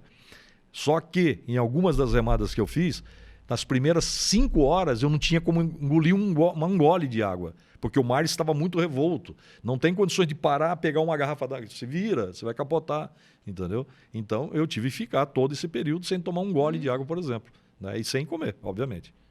Meu Deus. E aí, para quem tá vendo e pensando, o sol, o mar, muito sol, aquilo reflete na gente. Qual proteção tu utiliza ali para tu não tá te queimando também, né? Porque a gente olha para ti, pô, não tem nenhum queimadinho, o cara tá se protegendo bem. Como é que tu faz para te proteger desse sol? Para eu cuidar todo? dessa minha morenice aqui, precisa muito cuidado, né? Não tem jeito, muito protetor, muito...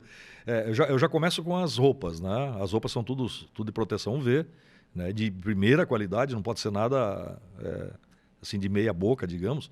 Eu até citando um exemplo aqui, eu mandei fazer uma camisa que era UV, e na manga estava escrito o nome do meu patrocinador, e por aquelas letras queimou o meu braço. Você vê que engraçado. Ficou escrito o patrocínio no meu braço. Parecia barbaridade. Talvez tenha gostado, né? Aí é complicado, né? Aí eu tive que eliminar aquela camisa, porque, poxa, é uma coisa que não estava fazendo bem, né? E depois tem as bandanas tubulares que eu puxo até na altura do olho, e depois vem o óculos de sol, coberto, então. boné, entendeu? Todo fechado, travado, não fica 1 milímetro de pele para fora, porque vai dar pauleira, você não tem nem dúvida. E outra, o mar queimou, o sol queimou, você vai se ralar mesmo, entendeu?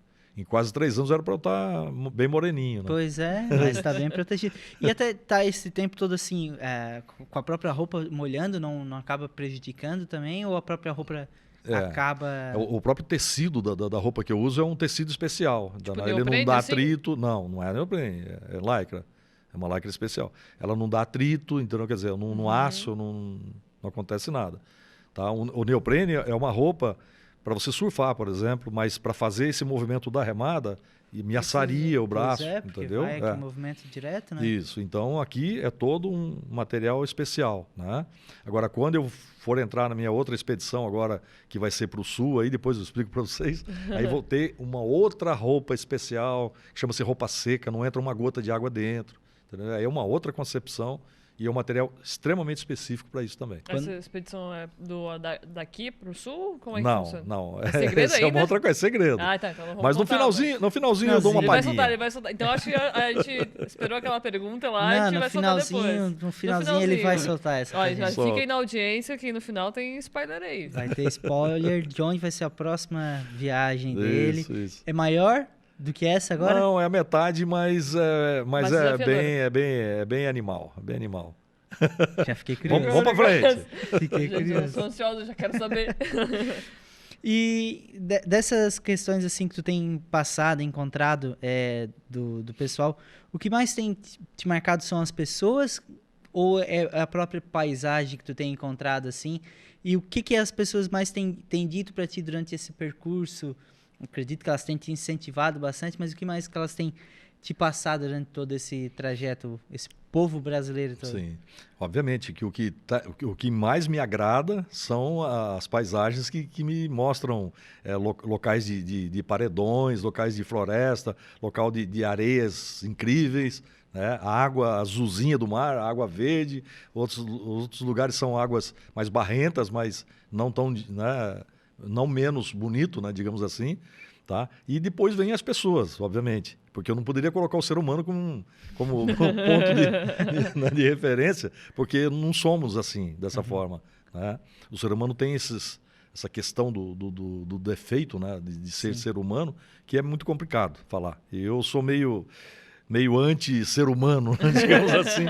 Mas, poxa, via de regra, as pessoas têm sido extremamente fantásticas comigo, com aquilo que eu estou fazendo. E elas me recebem assim de forma maravilhosa. Principalmente agora entrando aqui no sul do país, né?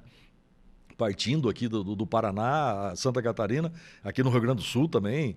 Poxa, no Rio Grande do Sul já estou com contatos no Rio Grande do Sul para o pessoal já fazer churrascada e bate, quando vai chegar aqui, entendeu? Então, quer dizer, é uma coisa muito maravilhosa, né? E os contatos que eu estou tendo são contatos com pessoas, assim, a maioria específica da área, né? Da área esportiva, como aqui em Bituba, por exemplo, a Michela, né? Que é a secretária de esportes, foi me receber lá, e aí depois vem o prefeito e tudo mais, tal, né? Mas, no geral, as pessoas me recebem muito bem, muito bem. Isso é muito importante para aquilo que eu estou fazendo e é exatamente aquilo que me move seguir nessa longa jornada. E essa parte da parte do esporte, de repente a gente pode comentar um pouco também. Essa tua experiência como treinador, tem alguma parte olímpica?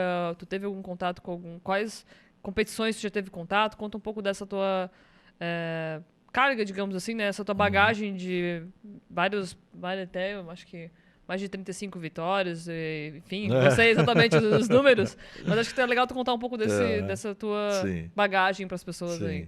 Eu sempre fui um atleta médio, né? Eu nunca fui um atleta de nível internacional, nível não internacional, entre os 20, mas assim, de nível olímpico, né? E mundial, tá? Nunca fui. Mas tudo aquilo que eu fiz com relação à parte esportiva atendeu a minha expectativa. Ótimo. Por aquilo que eu estava fazendo, né?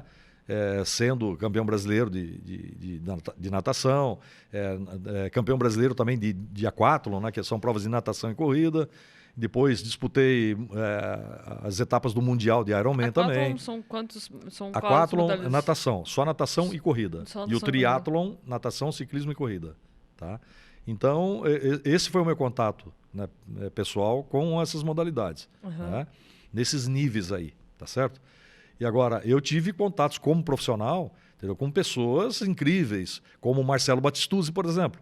Marcelo Batistuzzi, eu fui treinador dele e ele ganhou 3 vezes, foi 3 vezes campeão mundial de Fórmula 3000 na Inglaterra. Entendeu? Então, quer dizer, foi um cara que confiou todo o trabalho dele, né, naquele período. Foi num período logo depois que o Senna faleceu. E ele ia substituir o Senna, inclusive, porque a característica física dele, a voz até dele, é muito parecida com o Senna, né? E, infelizmente, ele não conseguiu levar a coisa para frente porque não conseguiu patrocínios na época tal, e o pai, a família que bancava ele na Inglaterra, né? Na época, ele era piloto da Prost, né? Do Alan Prost, entendeu? E aí a equipe também quebrou, quer dizer, não deu continuidade. E aí eu acabei quebrando junto, né? Porque imagina se um cara desse fosse para a Fórmula 1, entendeu? Eu estaria como treinador dele na Fórmula 1, né? Mas que engraçado, porque da natação para o automobilismo, como é que funciona essa troca, assim? Pois a parte de treinamento esportivo, a parte de treinamento esportivo não tem tanta diferenciação, né? É mais com exceção de algumas coisas específicas, tipo treinamento para pescoço, por causa eles usam muito essa coisa, então, quer dizer, reflexo, né? Reflexo e tal. E depois a parte aeróbica mesmo, né? A parte de corridas e de pulmão e tudo mais, tal. Muito interessante. Muito. O piloto também exige bastante. E o Ayrton Senna foi um dos grandes incentivadores, né, dessa questão aí do preparo físico do piloto também para a modalidade. Exige muito deles, né? Sendo influenciado pelo Nuno Cobra, né, que foi o treinador dele e que também é professor de educação física. Para fazer um trajeto como esse, tu tem que ter parceiros, né? Tu falou anteriormente que tu tem ainda esse apoio da Marinha. Como é que, antes de fazer, teve esses 5 anos de estudo, esses 5 anos também já foi para entrar em contato com parcerias? Como é que foi para convencer essas pessoas a participar de um projeto como esse? Eu acredito que tu chegou com um projeto lá para eles, apresentando, alguém deve ter olhado, esse cara é louco. Acho até, Vini, desculpa te cortar no sentido, mas é uma coisa que ele falou importante também de trazer, que se o atleta, por exemplo, tinha um potencial atleta, se não tem patrocínio, se não tem apoio, a gente pode perder um grande talento, digamos assim, de estar em auge. Como foi, né? E um projeto como esse, por exemplo, se não tinha um apoio, também não vai para frente. Afinal de contas, 2 anos, mais de 2 anos, na verdade, remando, tem que ter um custo também, tem todo um custo, né? Claro. E como é que tu fez para conseguir essas parcerias e ter todo esse apoio? Foi por meio só do planejamento, foi entregando essa ideia? Nesse período que eu fiz o planejamento, eu escrevi o projeto e apresentei esse projeto para 400 empresas no Brasil. Nenhuma delas deu o ar da graça. Todas elas viraram as costas para o meu projeto. Nossa. E aí o que eu fiz? Inesperado, era para ser o contrário. Exato. O que eu fiz? Eu vendi uma moto que eu tinha, eu vendi alguns equipamentos que eu tinha, coloquei o mísero no bolso e fui fazer a expedição. Porque eu quis realizar o meu sonho. Entendeu? Então eu disse para eles, entendeu? E fui fazer aquilo que eu estava sonhando. Eu queria realizar aquilo de qualquer maneira. E é exatamente isso que eu falo para as pessoas nas palestras, que quando você procura colocar um sonho e realizar o sonho, faça de qualquer maneira. Não tenha medo de errar, entendeu? Porque a coisa tende a dar certo, entendeu? E se der errado, pô, acabou. Volta a estaca zero e começa de novo, tá certo? Então, nesse período todo, eu nunca tive um patrocinador. Eu sempre tive apoiadores. Eu tenho, por exemplo, hoje a Overwine, tá? Que é do meu amigo Maru, tá? Que foi atleta meu, eu como personal dele, e ele já me apoia desde a época que eu estava no período de aquátlons, de triatlons e tal, inclusive acompanhando em algumas provas pessoalmente junto comigo, né? Então isso é muito bacana. E hoje o que eu tenho? O apoio da Overwine, tá? Tenho apoio da City Summit, que são equipamentos esportivos. Depois eu tenho apoio da Marinha do Brasil, que são a parte de logística, tá certo? E outras empresas também que estão juntos, né? A Uibaui, que é o caiaque que eu estou remando. Depois tem a EO, que são as sacolas que eu uso. Eu estou falando tudo aqui, gente. Não, o nome dessas coisas, tá certo? Então, quer dizer, são, como é que se diz? Pessoas que estão apoiando o meu projeto, tá? Efetivamente. Agora, entrando no estado de Santa Catarina, eu estou tendo mais apoio ainda, por exemplo, da TESC, que é o terminal portuário de Santa Catarina, né, que está entrando agora com um grande apoio para a compra desse material esportivo, que custa caríssimo, para eu poder entrar nessa outra expedição. Depois tem a Becker, né, de empreendimentos de loteamentos, que é de Santa Catarina, de Joinville, né, Santa Catarina, que também está dando apoio nesse projeto. Né? E agora o Porto de Imbituba e o prefeito de Imbituba aqui dando também um suporte para que eu consiga... Mais uma lição, então, né? Exato. Vai seguindo com o sonho, as coisas boas, as pessoas vão chegando no seu caminho também, né? Outra, gente, quando você faz tudo de coração, a coisa vem boa do seu lado, não adianta. Jamais você vai fazer algo, como é que se diz, de coração e vai vir coisa errada. Nunca vai acontecer isso, né? É sempre coisa boa. Bacana, bacana. E aquilo que eu falei, né? Eu te falei, né? Ia ter gente que olhar e dizer, o cara vai fazer 8.000 quilômetros. Provavelmente. Muita gente deve ter pensado, Eu vai só quero dizer uma coisa, aquelas 400 empresas devem estar chorando agora. Exato, Por que eu não investi nesse cara antes? E até porque tu tens a oportunidade, eu tinha falado lá no início, de ir pro livro dos recordes também, né? Isso. Os caras vão perder a oportunidade de estar lá com o cara com a camisa, com a marca dele ali também. Mas já entraram em contato contigo ou como é que... Não. Eu tenho uma pessoa que está assim, assessorando de longe, não efetivamente naquilo que eu estou fazendo, mas ela já está ouvindo essas coisas. Ela fala, Delcio, já estão falando nos livros e tal. Eu não estou ligando para esse tipo de coisa, mas... Vamos lá. Né? Eu tenho uma experiência de cinegrafista. Será que não vai acontecer um filme aí, de repente? Não, tem o documentário. Já tem o documentário? Gravando. Olha que legal. Sim, vou lançar o documentário. Daí, finalizando a expedição, você vai lançar Isso, o livro e o documentário. Então, que legal, que legal. Acho que vai ser legal. Tem um materialzinho bom, tá? Que bacana. Um materialzinho bom. Que bacana. Eu gosto que nem humilde, né, cara? Não tem o que fazer. A gente já comentou aqui essa questão da onça, de ficar das árvores. Agora um documentáriozinho, vai cobrir toda a costa do Brasil. Coisa simples, todo mundo tem isso. Ele tava comentando com a gente aqui, né, Vini, sobre os lençóis maranhenses. Isso. Acho que tu teve parece ter, por ter comentado, deve ter sido uma experiência bem interessante. Muito. Algumas pessoas já viajaram para o Nordeste, já tem conhecem um pouco aquele espaço, mas acho que a tua visão de estar lá, né, numa situação totalmente esportiva, nesse processo, é atípica. Essa sensação, provavelmente, não sei se foi a mesma, quando você olhou para o céu e viu as estrelas, assim, a lua, aquele momento que pensa assim, cara, estou realizando o meu sonho, como é que foi essa sensação que você teve lá nos lençóis? Claro. Isso começou tudo lá na região amazônica, né? Um dia que eu dormi a primeira noite num barco de pesca. Aí o cara me cedeu o local lá, armou uma rede, inclusive, para mim e tal. Eu falei, não, eu tenho rede aí. Não, aqui vai ser legal, aqui a rede é grande e tal. Aí, de repente, eu olho para cima do teto do barco e tal. Falei, meu amigo, eu vou dormir lá em cima, cara.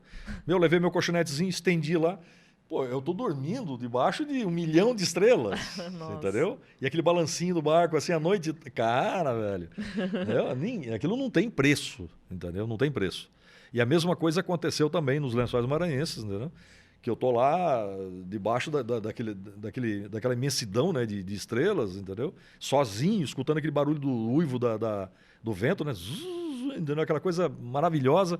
Isso não tem preço, entendeu? É uma coisa que vai te, sei lá, vai te cativar pro resto da vida, entendeu? Durante o percurso que tu tem feito assim, tu tem encontrado navios, o pessoal tem te encontrado também? Quando eles te veem, eles te acham estranho? Oxe, esse cara tá perdido aqui.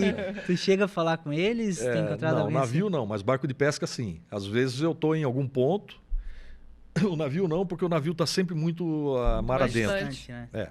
A não ser quando eu passo no canal do navio, Perto do aí são porto. nos portos.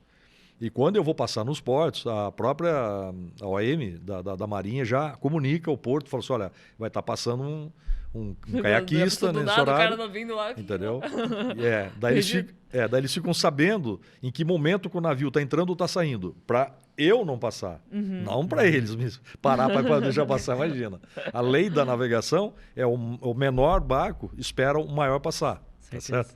Então é assim que funciona. Mas barcos de pesca você encontra frequentemente, né? Barco de pesca que pesca camarão, por exemplo, estão sempre na costa, pertinho e tal. Aí de repente eu tô remando ali, aí o pescador tá lá puxando a rede. Aí a hora que o cara olha assim, o cara toma um susto. Assim, pô, que louco isso aí, né? E aí ele lê lá, Marinha do Brasil no meu caiaque, assim. Aí o cara fica assim, todo constrangido. Quer dizer, ele tá ali irregular, tá certo? Não? Entendeu? Aí eu falo, oi, bom dia. Entendeu? Bom dia. Ó, tal lugar ela fica onde? Eu já sei onde que é o local, né? Ah, ali, ó, naquela ponta, viu? Entrou ali, já vai ser o lugar. Entendeu? Você já chega dizendo ali que é fiscalização, pronto, já larga a rede. Exatamente. Que legal. E a Marinha entrou comigo a partir de Fortaleza para cá, entendeu? Eu não tinha Marinha no início. Para minha sorte, porque todos os barcos de pesca que eu fiquei na região amazônica são barcos que estão pescando ilegalmente na costa brasileira. Você imagina eu chegando com um caiaque escrito Marinha do Brasil. Além dos caras não me dar apoio, eu poderia sofrer alguma Sim. retaliação, tá certo? Sim. Não? Entendeu? Então foi muito providencial. E acho que essa minha expedição, o universo preparou Trouxe exatamente para o que eu estou fazendo. Entendeu?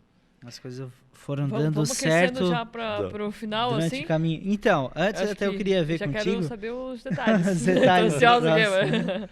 Eu queria saber, na verdade, o teu planejamento era chegar no final do ano passado, né? Algumas semanas atrás, em dezembro, né? A princípio. Isso. Mudou a data agora? Quando é que tu tá planejando chegar agora lá no finalzinho ali do Brasil? Eu estou colocando para fevereiro, final de fevereiro. Vamos ver. Se o tempo se permanecer do jeito que está, sim. Senão, vai ter que adiar, não tem como. Vai ser de acordo com o que vai apresentando botar em o risco clima. a sua vida também, né? Sim, em primeiro lugar é a minha vida. Depois o resto eu vou negociando, né? Aqui por a costa, a boa parte dela, assim, ela é toda aberta também, né? É Isso. melhor também para se remar ou não tem diferença nenhuma? Não tem diferença. Eu remei em lugares extremamente abertos, por exemplo, na Bahia. A Bahia tem 1.000 quilômetros, né, de costa. Foi o local mais longo que eu remei nessa costa brasileira aí. E tem lugares ali, na região ali de... Como é que é o nome do local ali agora? São tantos locais, né, que eu já passei. Sim.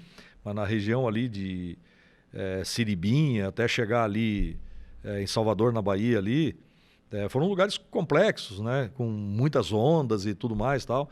Depois eu saí dali da Baía de Todos os Santos, eu remei até a ponta da Caixa Prego, né? Que fica na ilha de Itaparica. Depois de lá peguei trechos assim longos, sem nada no meio do caminho, entendeu? E eu olho tudo, pesquiso.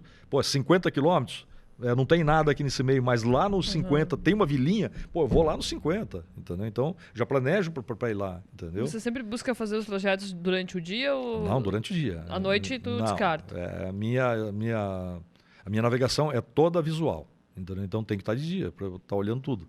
Sim. Né? Assim mesmo, às vezes entra uma chuva forte, fica tudo branco, some tudo, falei, pá, peraí. Aí eu tenho que olhar para a bússola, entendeu? E teve alguma parte dessa assim que foi muito difícil de ser feita? Tu chegou assim, pá, essa parte aqui tá puxadinha. Vou ter que acionar o botão aqui. Não sei se foi o início que tu... Foi no foi início. Contra a maré também. Mas no Rio de Janeiro também, ali no Cabo de São Roque, né?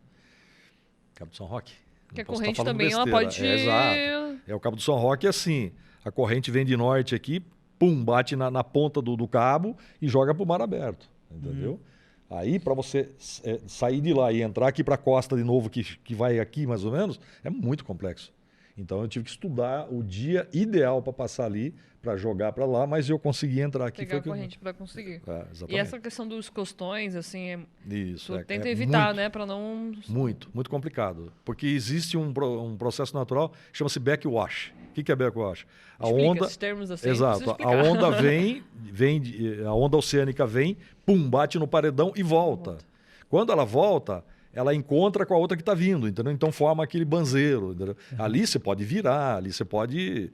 Quer dizer, pode acontecer 1 milhão de coisas. Então eu evito estar passando próximo do backwash, próximo do paredão. Eu estou sempre meio por fora. Contornando. Aí tem que passar antes daquela onda que quebra, no caso. Isso, a arrebentação.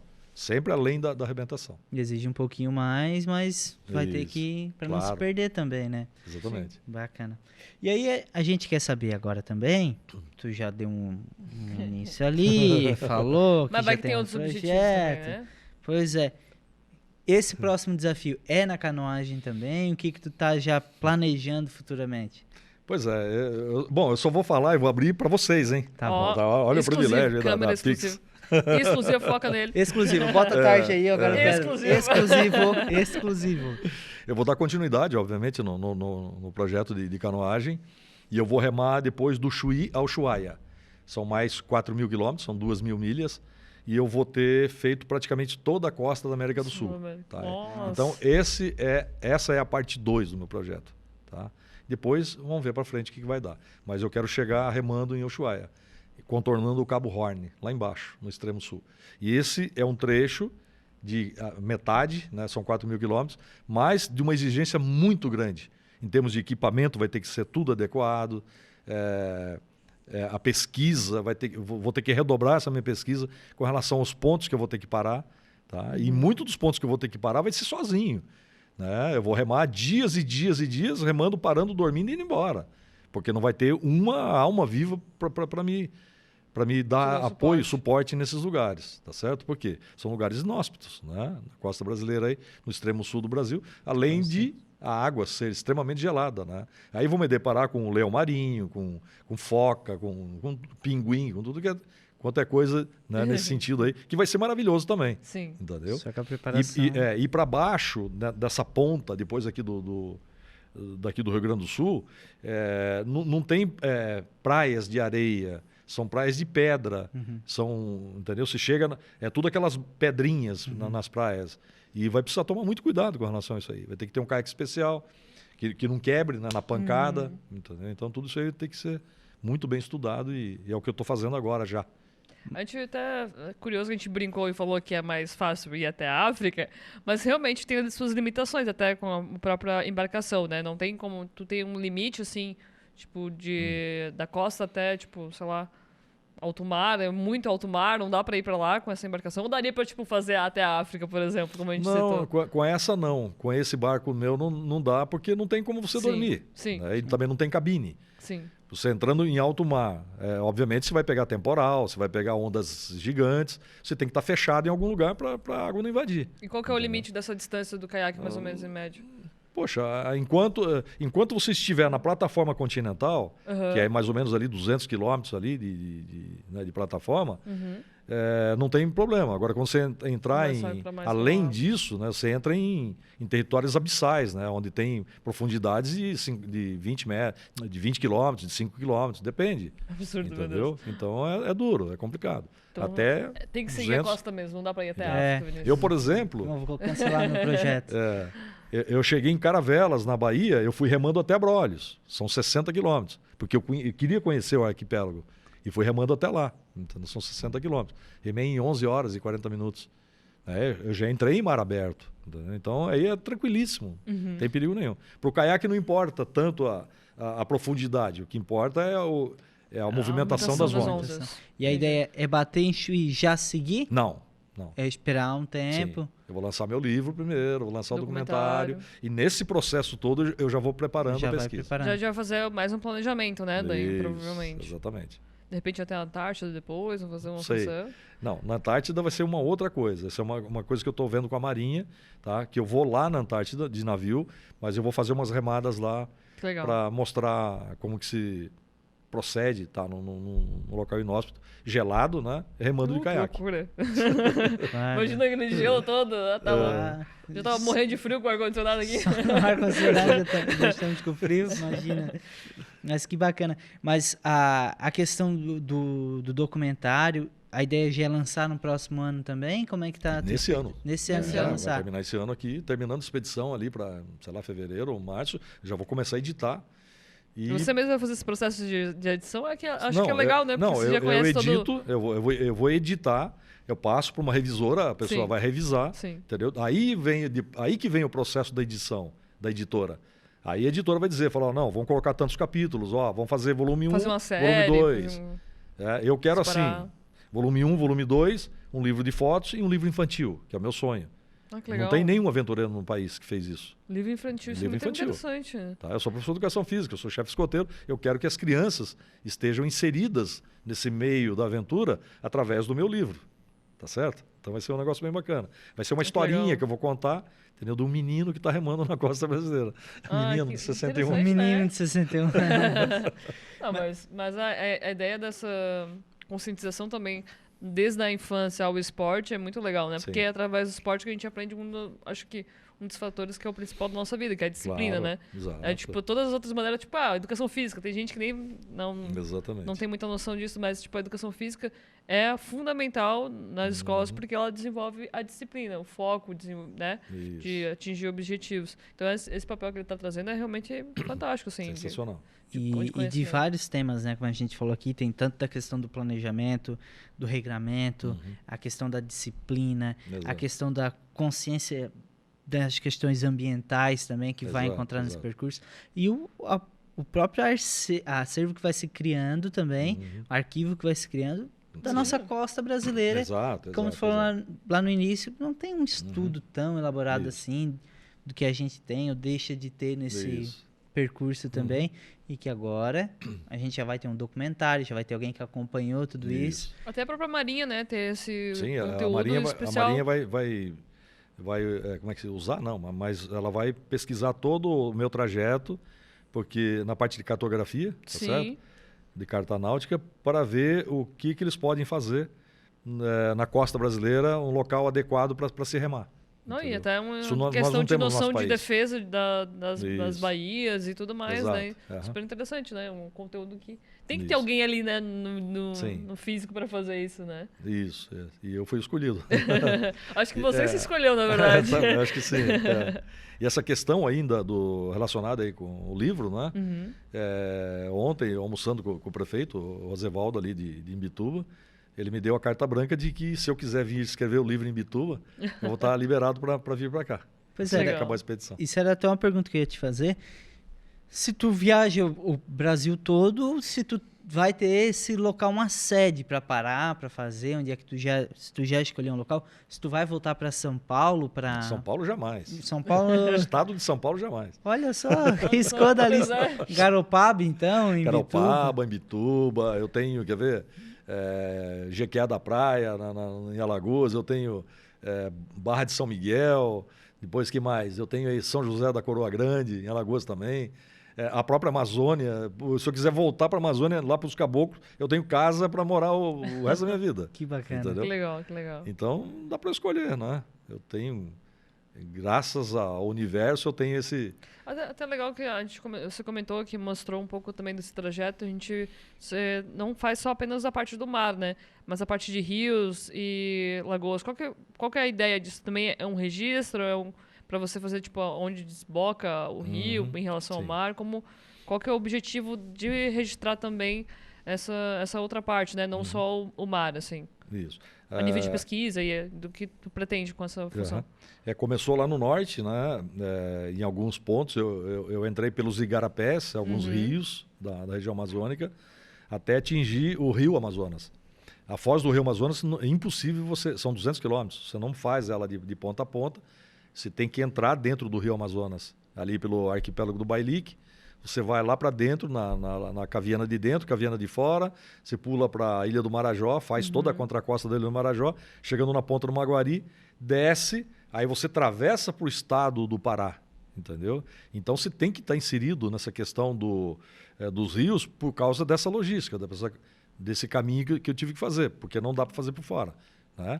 E depois, alguns canais, por exemplo, o canal de Ararapira, que é onde eu nasci, ali na minha região de Cananéia, canal do Varadouro, eu fiz para querer registrar mesmo o local, para deixar esse registro como a minha expedição tivesse passado por ali. Muito legal, porque daí tu acaba registrando não só a parte marítima, né? Aqui, por exemplo, né, a Lagoa de Imbituba, a partir de amanhã, vai ser um ponto aí que eu quero registrar, que eu poderia ir pelo mar também. Sim, mas é importante ter esse registro também, né? Porque é onde tem o desemboque dessas águas e também, consequentemente, está ligado ao mar, né? No fim de tudo, acaba no mar, né? Lógico. Exatamente. Bom, então, Adelson, acho que a gente pode ir chegando no finalzinho já do nosso podcast. É ótimo ter você aqui. Com certeza, depois, no próximo projeto, quem sabe, dar mais uma passada aqui para contar um pouco, né? Do documentário, do livro, publicado posteriormente, deixar para o pessoal aqui. Sim. Vinícius? Então, Adelson, eu gostaria primeiramente de te agradecer, a conversa aqui muito boa, e dizer para o público que assistiu também, depois a gente vai disponibilizar, a gente vai estar também nas redes sociais, nosso episódio sempre vai do Estúdio 1 primeiramente para a nossa programação da Pix TV, e você que está assistindo agora também pelo YouTube, curte, compartilha, comenta. Eu quero saber se você que está assistindo agora esse vídeo, você conseguiria pegar uma canoa aqui na Garopaba, vamos dizer aqui na Garopaba, e andar a primeira quebrada do mar. É isso que eu quero saber, se você ia conseguir sem revirar, tá? Não precisa andar esses 8.000 quilômetros. Se fez ali, não revirou, eu quero ver se tu tem esse desafio. Vamos lançar um desafio, hein? E coloca aqui no comentário pra gente saber também. Adelson, agradeço. Aí eu dou espaço para ti falar pro pessoal acompanhar suas redes sociais também, onde pode te acompanhar, onde pode ver o seu trabalho, tanto no YouTube quanto no Instagram também. E depois, caso a pessoa queira comprar um livro seu também, ou depois assistir o seu documentário, onde ele pode estar assistindo e comprando o livro também. Pô, que bacana. E as considerações finais também. É um prazer enorme, deixar algum né? recado, alguma informação pro pessoal. Sim, um prazer enorme aí, depois de tanto tempo aí, dando entrevistas também na Costa Brasileira aí. E é sempre um prazer estar falando com vocês. Sempre um prazer estar se comunicando e passando um pouco daquilo que eu estou vivendo, né, na Costa Brasileira. Isso é importantíssimo para mim. Né? Agora, eu espero que as pessoas também me sigam, né, na rede social, que é no Instagram, que é Expedição Oiapoque Chuí, tudo junto. Né? E depois tem o canal do YouTube, que é o meu nome, Adelson Carneiro Rodrigues. Lá no YouTube estão mais de 180 vídeos relacionados com a expedição. Né? E além de todas as entrevistas que eu já dei, inclusive essa agora que vai entrar aqui. Com certeza. Muitíssimo obrigado a todos. A gente pode até dizer que lá no YouTube deve ter alguns spoilers aí do documentário, né? Que deu um acompanhamento um pouco desse dia a dia. Para você já matar um pouco da curiosidade, como eu. Se você é ansioso, você vai querer dar uma olhadinha antes. Exato. Mas é ótimo ter a sua companhia aqui. A gente vai encerrando mais um Estúdio 1 aqui pela Pix TV, deixando o recado que o Vini deixou, que a gente tem, né, essa possibilidade de você assistir tanto na TV quanto depois a gente disponibiliza também no YouTube. Lembrando que nosso arroba é @PixTVHD. Então, não só no YouTube, agora a gente também está no TikTok, no Instagram, Twitter, LinkedIn, enfim, várias as redes sociais em geral. A gente está nesse arroba e você pode acompanhar o melhor da programação aqui da Pix TV. Um forte abraço, então, né? Acho que todos nós já encerramos aqui, mas é sempre bom estar na sua companhia. Curta, compartilha e vamos espalhar essa mensagem maravilhosa da Adelson aqui sobre superação, superar limites, conquistar sonhos e não desistir, né? Eu acho que essa é a boa fechada do programa. Um forte abraço e até mais.